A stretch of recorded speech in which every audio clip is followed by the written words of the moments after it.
अरे ex wife एक कागज के टुकड़े पे थी और उस कागज एक कागज के टुकड़े की बहुत अहमियत होती है जुबैर। तो फिर वो उसके पियो के घर में क्यों बैठी हुई थी? हिम्मत करके तूने केस किया है, अब समन के दफ्तर में भी काम कर रही है कि 2 पैसे जोड़ ले। ना जुबैर ने इतने साल पहले उसे तलाक दे दी थी। वो मेरी क्लाइंट नहीं है, वो तुम्हारी साबका बीवी है। उसी की वजह से मैं और तुम जुड़े हुए हैं। ये यासिन पकड़ा भी गया ना, हमारे घर वालों ने हमारा पीछा नहीं छोड़ना। ले, ना उसका भी कोई फर्ज बनता है कि नहीं बनता? I need your help, समन। पाकिज़ा सुमन के ऑफिस में भी काम करना शुरू कर देगी ताकि पैसे भी उसके हाथ आए और प्रैक्टिस भी चलती रहे।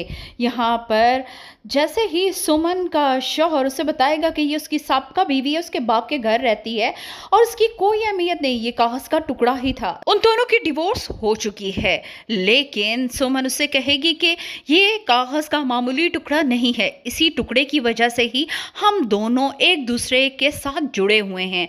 सुमन को उसकी पहली बीवी देखकर बहुत ज्यादा दुख होगा, लेकिन जब वो अपनी माँ के पास जाएगी तो उसकी माँ अनपढ़ होते हुए भी सुमन को समझाएगी कि अगर वो उसे डिवोर्स दे चुका है तो अब तक वो उसके बाप के घर में क्या कर रही थी। तब सुमन सोचने पर मजबूर हो जाएगी कि उसका शौहर वाकई उसे धोखा दे रहा है और उसे झूठ बोल रहा है।